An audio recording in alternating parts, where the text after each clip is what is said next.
Eccoci qua, sono le 7:30, è il 1° di maggio, buon auguri a tutti, buon 1° maggio, una festa speciale, una festa del lavoro particolare, è una festa del lavoro particolare soprattutto perché molti oggi sperano, pregano di poter tornare al più presto al lavoro che gli è stato impedito nelle scorse settimane, nei scorsi mesi dalla epidemia di Covid che ci ha colpito, ma che ora non può più aspettare, c'è bisogno di tornare al più presto a passare dall'epoca dei divieti all'epoca delle regole in cui tutti quanti noi, con grande responsabilità, con grande attenzione, con grande prudenza, senza scelte sconsiderate, torniamo a poter lavorare, a mantenere le proprie famiglie con il proprio lavoro, così come dice la Costituzione, possiamo tornare a poter mettere il naso fuori di casa, possiamo tornare insomma a quella libertà, ovviamente libertà responsabile come deve essere in una grande democrazia, con prudenza, con attenzione, ma certamente non possiamo vivere chiusi in casa di sussidi e di arresti simil domiciliari. Lo abbiamo fatto per un tempo forse più lungo di quanto è successo a Wuhan e in Cina. Adesso è il momento di dirci chiaramente che tutto questo deve ovviamente finire, il che non vuol dire essere imprudenti. Guardate, molte regioni d'Italia hanno fatto più di quello che ha fatto la Liguria, noi ci muoviamo con i piedi di piombo, con grande prudenza, con grande attenzione. Ho passato anche oggi il pomeriggio al telefono con i nostri membri della task force, con i professori, con i medici, per sapere come andava la situazione, che ora vi dico, per fortuna va bene, va meglio e ne siamo lieti, questo ci conforta per le scelte che stiamo facendo e che faremo ancora in questo fine settimana per consentire piano piano, con attenzione, con prudenza, con tutte le precauzioni del caso che abbiamo sempre avuto, di poter tornare alla nostra vita. Tanto vi do un po' di numeri di questa domenica, alla stampa sono già stati comunicati, ma voi che state a casa magari non avete ancora fatto in tempo a vedere un, un sito, qualcuno. Allora, ieri abbiamo fatto 2432 tamponi, segno che al netto come sempre dei gufi e degli avvoltoi che popolano, anche se non sono come dire, animali autoctoni della nostra regione, almeno gli avvoltoi, il nostro territorio, i tamponi stanno aumentando come avevamo premesso, sono arrivati a essere ben 2437 ieri, il che vuol dire che ci sono stati ragazzi nei nostri laboratori che hanno lavorato giorno e notte, e credo che meriterebbero ogni tanto qualche grazie non solo da parte nostra ma anche da parte di tanti altri. Sono 5.181 i casi in Regione Liguria e c'è per la prima volta una vera inversione di tendenza perché sono 5 in meno di quanti erano ieri. Fino ad oggi avevamo detto che la curva calava con lentezza, ma stava calando. Oggi finalmente vediamo un dato per cui alla fine il numero dei pazienti veri, dei casi che sono accertati di Covid, finalmente ha curvato con il segno negativo davanti. È un piccolo numero, meno 5, ma ci fa piacere vederlo. Fosse stato più 10 non avrebbe cambiato il senso delle mie parole. Siamo certamente in una fase di grande rallentamento dell'epidemia e quello ce lo dice l'indicatore più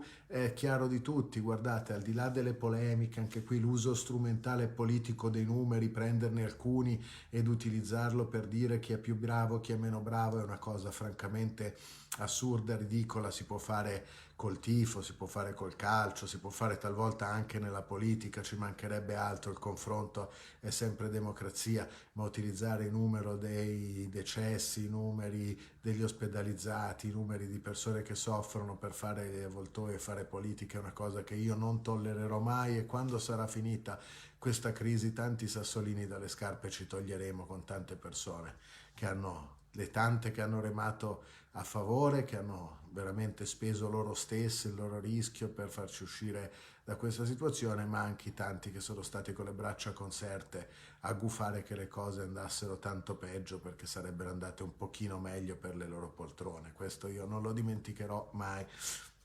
Meno 5 i i casi nella nostra regione, meno 11 pazienti nei nostri ospedali, sono 734, siamo veramente alla metà di quanto non fossimo il mese scorso nelle medie intensità di cura, e questo ovviamente ci conforta, perché non solo vuol dire che sta veramente calando molto l'impatto del virus, ma vuol dire che abbiamo a nostra disposizione più di 700 letti, ove mai la curva dovesse per qualche ragione nel prossimo futuro dover tornare ad impensierirci, e scendiamo sotto le 70 terapie intensive, siamo a 68 terapie intensive, stiamo arrivando vicino ad un quarto delle terapie che la Liguria ha saputo mettere in campo, anche qua con qualche sforzo disumano del nostro personale medico, amministrativo, dei nostri OS, dei nostri infermieri, ma anche di tecnici, muratori, persone che fisicamente ci hanno costruito i reparti. Il primo è già stato incelofanato e tenuto lì al San Martino per i tempi, se mai dovranno arrivare tempi peggiori, tutti ci auguriamo ovviamente di no. Ne stiamo chiudendo un secondo. 68 terapie intensive, siamo arrivati ad averne quasi 200 occupate. Credo che sia un risultato straordinario dei nostri medici, dei nostri rianimatori, dei nostri primari, dei direttori dei DEAR, insomma, chi ha lavorato col dottor Grattarola in tutto questo tempo, che ha coordinato il DEAR di emergenza-urgenza, ma anche dei tanti ragazzi specializzati, persone che hanno buttato il cuore oltre l'ostacolo. 734 ospedalizzati e 68 soli nelle terapie intensive, meno 11 rispetto a ieri, domiciliati con fenomeni, diciamo, sintomi Covid in corso ma non così gravi, anche qua calano di 22, siamo a 2784, e anche questo direi che è un ottimo segno. I guariti, quelli ancora in attesa di tampone per la loro definitiva guarigione, sono 29, ma sono ben 120 quelli che hanno avuto il doppio tampone negativo e che quindi con certificato di pronta guarigione possono tornare al lavoro. Poi il numero più doloroso della giornata, quello dei decessi: 17 persone anche oggi hanno perso la vita nei nostri ospedali. Le nostre condoglianze e il nostro dolore alla famiglia.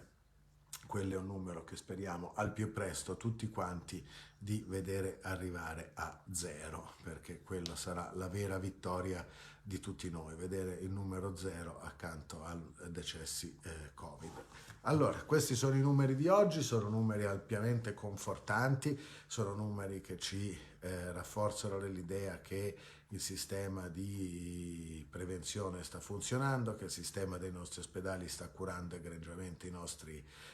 malati, che la situazione nell'RSA, che ci preoccupava e ci preoccupa ancora, è stata gestita in modo egregio, cosa che non so quanti possono dirlo in tutto il paese. Io spero ovviamente che sia fatto al migliore dei modi in tutti i posti d'Italia, ma qua veramente il lavoro di assistenza delle nostre RSA è stato straordinariamente efficace, puntuale e generoso. C'è personale medico delle nostre ASL dentro le RSA più coinvolte, ci sono medici della protezione civile, infermieri della protezione civile, c'è un coordinamento dei direttori sanitari delle RSA gestito da Lisa, c'è un sistema di consultazione costante e permanente con un medico a disposizione della clinica universitaria che sulle appropriatezze di cura tutti i giorni si consulta con le nostre RSA, perché da noi ogni persona che abbia 100 anni o che ne abbia uno è un ligure che va difeso e protetto fino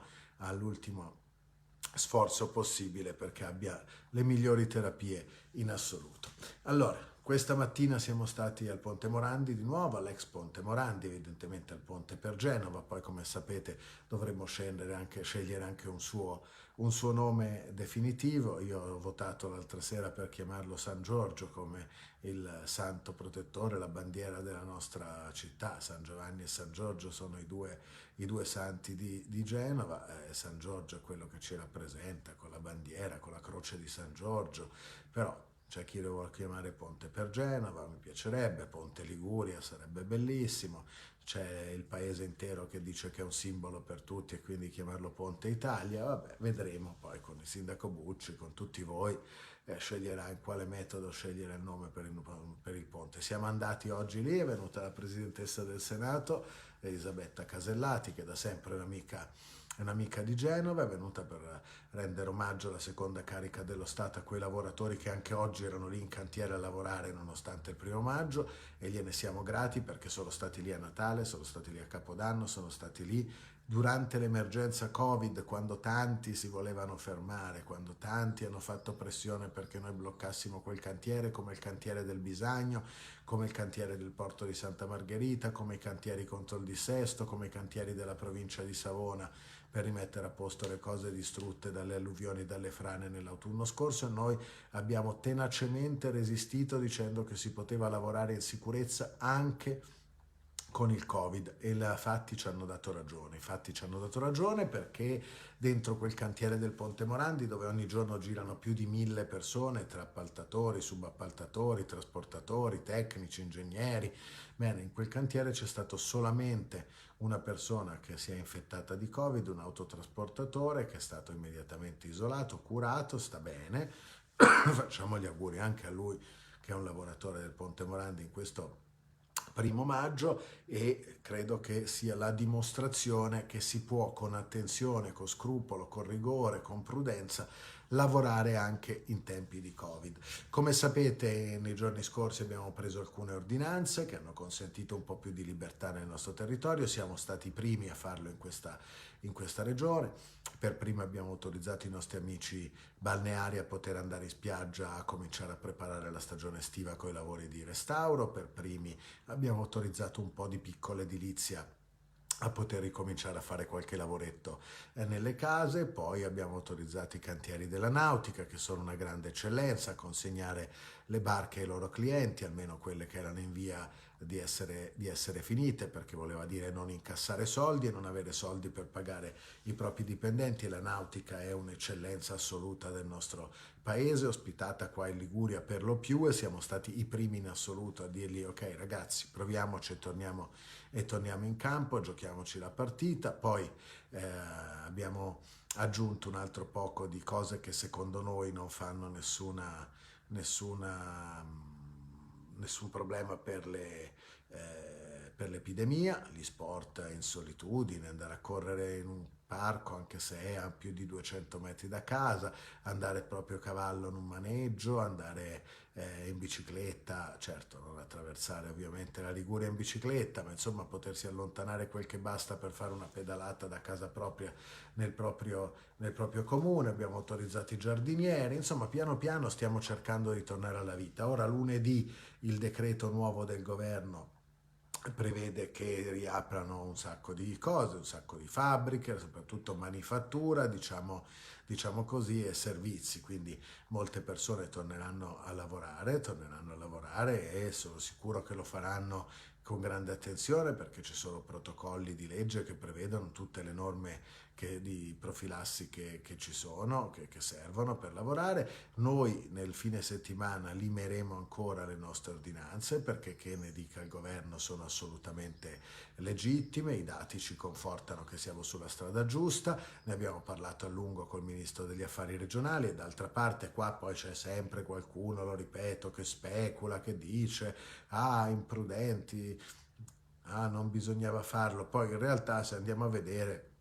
il segretario del PD Zingaretti ha copiato le ordinanze della Liguria, oggi il presidente della conferenza delle regioni, Partito Democratico, Stefano Bonaccini, ha autorizzato addirittura gli allenamenti dei giocatori delle sue squadre di Serie A e di Serie B. Quindi, come dire, Zaia va avanti per la sua strada, così come Emiliano ha già autorizzato ad esempio a poter uscire in barca a pesca, cosa che noi non abbiamo ancora fatto ma che io voglio fare nelle prossime ore. Quindi solamente le opposizioni in Regione Liguria per partito preso, Bastian contrario, pur di dire che Toti fa male, Bucci fa male, facciamo male tutti, e ovviamente tutto poi non leggono neppure, se no si accorgerebbero che i loro esponenti di partito in giro per l'Italia, evidentemente ben più, come si dice, seri, strutturati o attinenti alla realtà di loro, non accecati dall'odio e dalla rabbia di chi ha perso qualche poltrona, probabilmente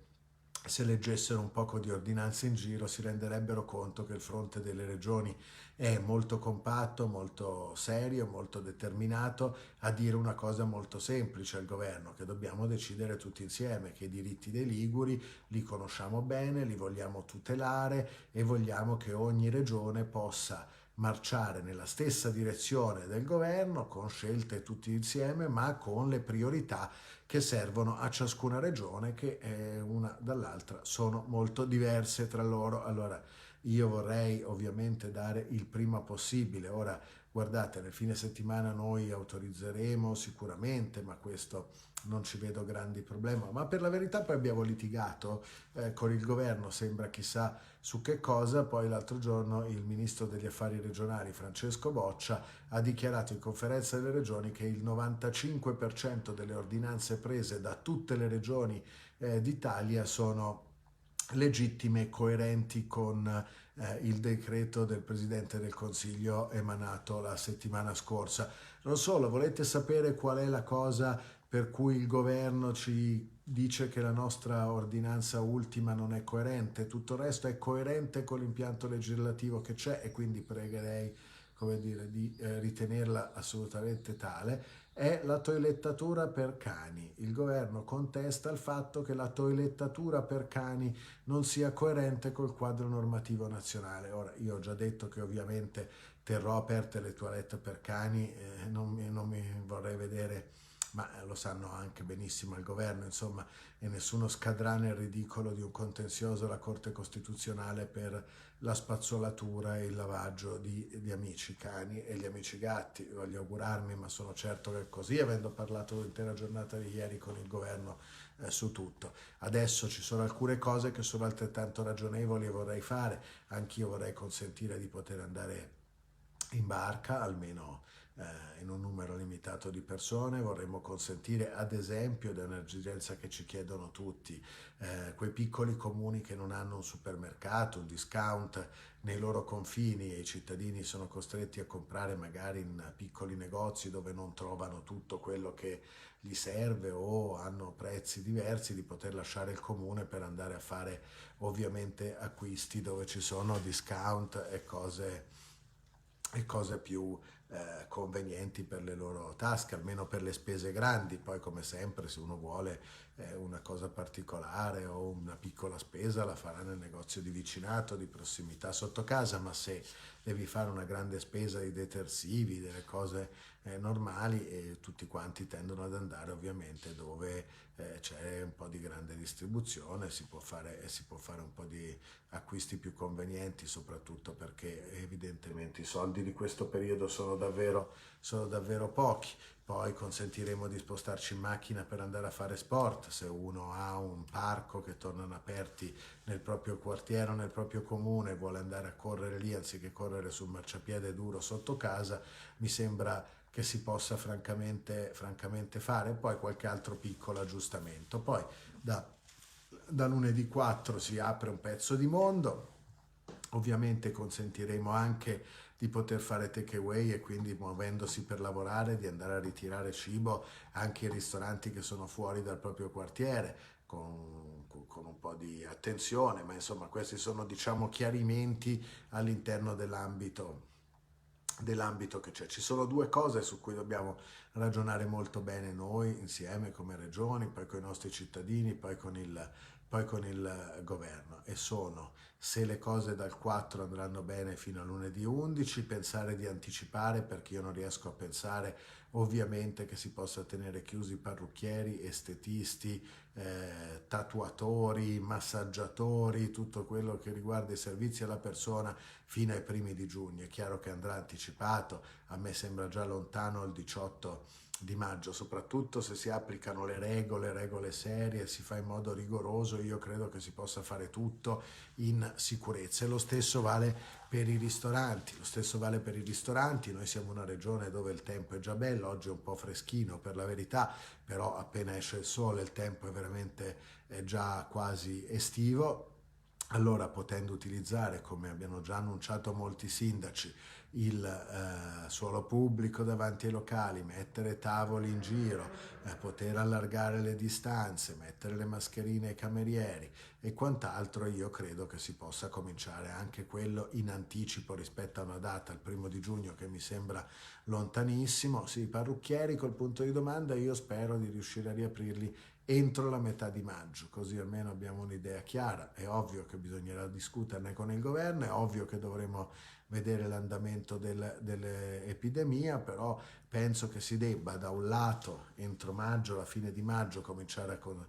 almeno a consentire dall'11 maggio in poi di ragionare sull'apertura dei ristoranti, soprattutto chi ha spazio all'aperto e chi se lo può prendere dai comuni attrezzando delle aree all'esterno, delle corti interne, insomma tutto lo spazio all'aperto è meno pericoloso dello spazio al chiuso, e poi ovviamente gli stabilimenti balneari che da giugno devono cominciare in qualche modo a lavorare con le regole che ci daremo tutti insieme per la sicurezza. Poi bisognerà ragionare sullo spostamento delle persone, che è la vera ricchezza del turismo, e noi di turismo lavoriamo moltissimo. È ovvio che quello vedremo i dati delle prime 2 o 3 settimane di maggio e poi ne ragioneremo, ma è altrettanto chiaro che se vogliamo che la stagione in Liguria abbia un suo senso, dovremo prima o poi,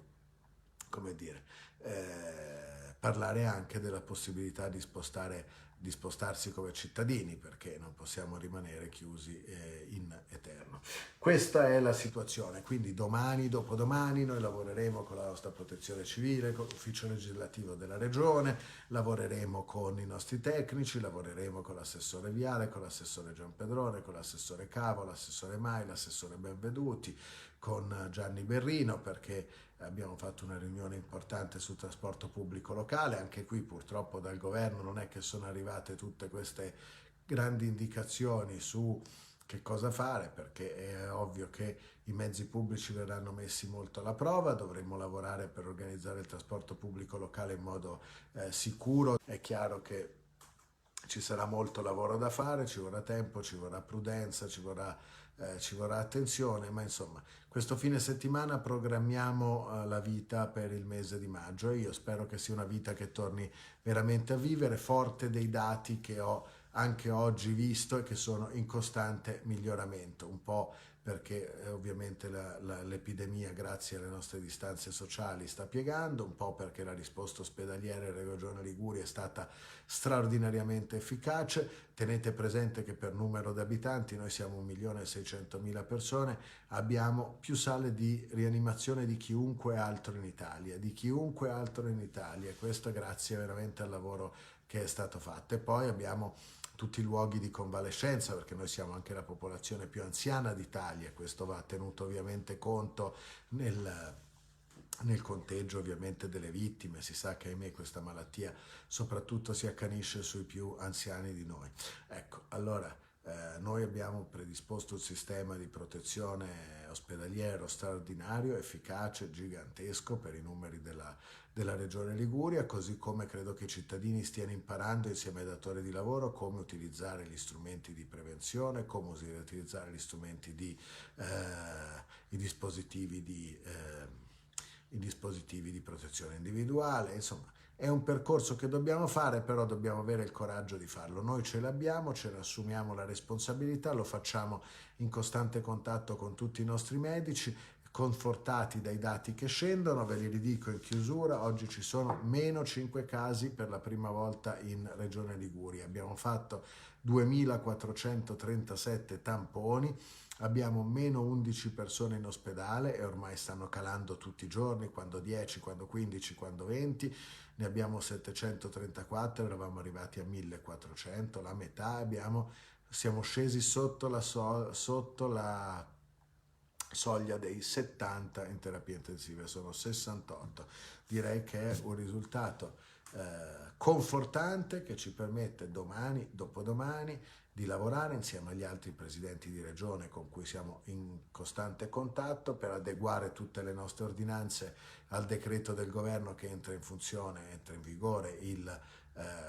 4 maggio e poi sui dati di questa settimana dal 4 all'11 di maggio costruiremo il nostro futuro, e io penso che tante persone che oggi guardano questa diretta, che tutti i giorni, come dire, si mordono le labbra, la lingua e si tengono le mani dalla voglia di tornare a lavorare, a fare il loro lavoro e a mantenersi, non con un sussidio, non con i 600 euro che non arrivano, non con le casse integrazioni che l'INPS fatica a pagare, ma con il sudore della propria fronte, con la voglia di fare le cose. Ecco, allora credo che nelle prossime 2 settimane potremo fare qualche cosa di più e di meglio di quanto è stato fino adesso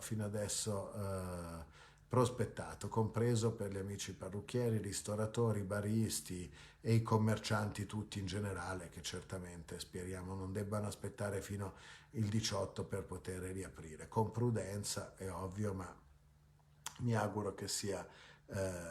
davvero, davvero così. Allora, vi saluto tutti, è stato detto una buona giornata, buon 1° maggio ancora, un grazie a tutti coloro che anche questo 1° maggio stanno lavorando, dal ponte per Genova, l'ho detto, ma soprattutto quelli che lavorano nei nostri reparti malattie infettive, nei nostri pronti soccorsi, nei nostri reparti Covid, e anche tutti gli altri, coloro che guidano le ambulanze e portano i malati lì, i medici del territorio, gli specializzanti, tutti quelli che hanno fatto veramente un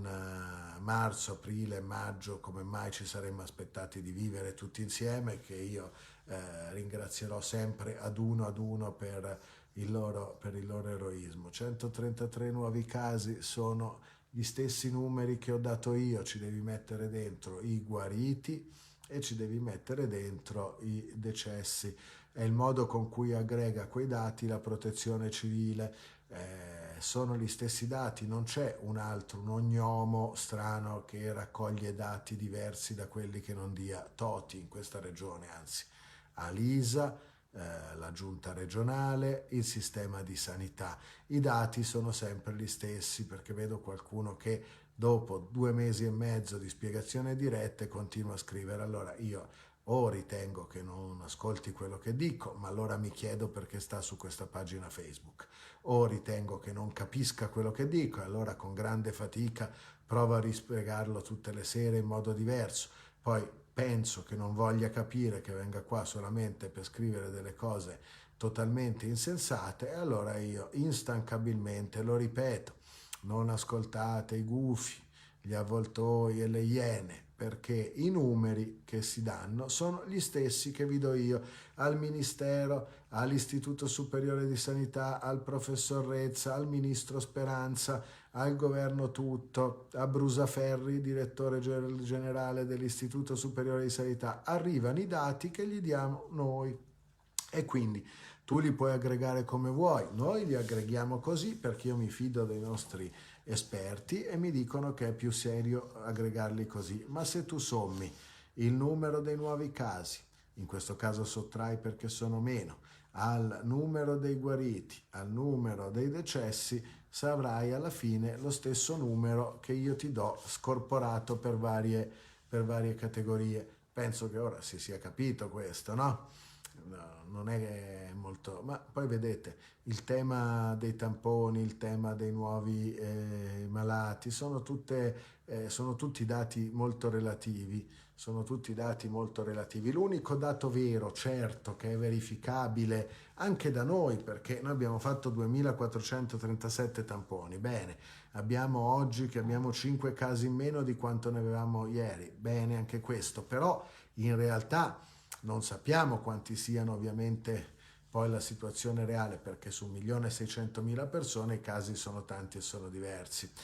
L'unica cosa che so per certo in questo momento è che ieri avevo 11 persone in più negli ospedali della Liguria e che ieri avevo 4 terapie intensive occupate in più, che oggi ne ho 68 e all'inizio di questa settimana ne avevamo quasi 90, e quindi che si stanno vuotando e che domani probabilmente, ce lo auguriamo tutti, potrebbero essere 69-70 perché un giorno non fa la differenza, ma è possibile che siano 65 e che il numero degli ospedalizzati sia 720. Quindi questi sono gli unici 2 dati che io vi consiglio personalmente di ascoltare: quello di del numero degli ospedalizzati in media terapia di cura e del numero delle terapie intensive. Tutti gli altri dati dipendono ovviamente dai parametri che si usano, dipende dal numero dei tamponi. Se io faccio 5.000 tamponi e sono attento, sono mirato e voglio andare a cercare i posti dove penso che il virus ci sia, vedi le RSA, vedi ovviamente il personale dei reparti Covid, è ovvio che ne troverò di più. Se io li faccio da qualche parte dove il virus verosimilmente c'è poco, ne scoverò qualcuno che ha il virus, ma ne avrò di meno. Quindi il numero dei tamponi e il numero dei dati che troviamo sono molto relativi rispetto a dove andiamo a fare quei tamponi e quali esigenze la nostra sanità ha. Questa è una cosa abbastanza semplice, per cui vi pregherei di ascoltare quello che cerco di spiegarvi, ma perché molto semplicemente, guardate, anche se non vi fidate di me, che va bene, anche se non capisco cosa state a fare su questa pagina evidentemente, ma anche se non vi fidate da me, la vostra unica certezza deve essere che i dati li raccogliamo noi per tutti, anche per il governo, e quindi non c'è un signore in Italia che vi possa dare dei dati diversi da quelli che vi dà Toti. Al massimo ci può essere un'interpretazione diversa di quei dati, ma proprio perché di interpretazioni, di guerre tra epidemiologi, professori, universitari, ci siamo anche un po' stufati tutti quanti, perché poi alla fine bisogna decidere le cose. Allora, gli unici due numeri veri sono gli ospedalizzati e le terapie intensive, e quelle calano da 3 settimane. È molto semplice, non c'è altro di cui discutere. Scusate se ho preso un vostro commento per chiarire questo fatto, ma siccome tutti i giorni c'è qualcuno che pensa che ci sia qualche dietrologia strana, non c'è nessuna dietrologia, i dati sono questi, i numeri sono questi, poi dopodiché ognuno li interpreta come vuole. Guardate poi che non è che da lunedì o da lunedì 11 o da lunedì 18 c'è l'obbligo di uscire di casa. Se una persona è più fragile, se una persona si ritiene a paura, si ritiene debole, non vuole affrontare di uscire ancora per un po', vuole proteggersi in casa perché ritiene che sia giusto così, magari è pensionato, non ha bisogno di uscire per lavorare, non è che è obbligatorio uscire di casa, è una possibilità, è una facoltà che diamo alle persone di poter uscire a fare sport, di tornare a lavorare per mantenere la sua famiglia. Se uno non lo vuole fare, può stare beatamente in casa quanto vuole, anche tutta l'estate, anche tutto l'anno prossimo, cioè non c'è un dovere di uscire di casa, c'è un diritto di uscire di casa per poter andare a lavorare. Questo dico io. Se qualcuno giustamente, magari cardiopatico, magari molto anziano, non ha bisogno di lavorare perché è in pensione dopo aver lavorato tutta la vita e vuole uscire di meno, vuole continuare a fare una vita ritirata, fa solo che bene, non è che fa male, ha tutto il mio conforto e tutto il mio appoggio. Il problema è che chi non vuole uscire, chi ha paura di uscire, non può impedire anche ad altre persone che hanno il bar, il ristorante, la bottega artigiana, che fanno i barbieri, i parrucchieri e mantengono così la loro famiglia, di non farlo. Insomma, la libertà di uno non deve incidere sulla libertà di tutti gli altri. Ragazzi, vi ho dato tutti i numeri, vi ho detto tutto quello che so. Domani si torna a lavorare la mattina da subito con tutte le ordinanze che dobbiamo scrivere, poi entro domenica vi diremo tutte le novità, tutto quello che ovviamente c'è in questo percorso che di qua a 2 settimane spero possa portare tutti voi, anche quelli che ora stanno ancora soffrendo, a poter rialzare la seracinesca del proprio bottega, del proprio negozio, della propria fabbrica, del proprio ristorante, del proprio bar. Lo faremo solo se sarà possibile, ve lo prometto, lo faremo con grande attenzione, con grande prudenza, aiutandoci a vicenda a rispettare le regole, però faremo tutto il possibile perché questi numeri che vi ho appena detto ci portino verso una normalità. Ragazzi, ciao a tutti e buon 1° maggio ancora, soprattutto a chi lavora.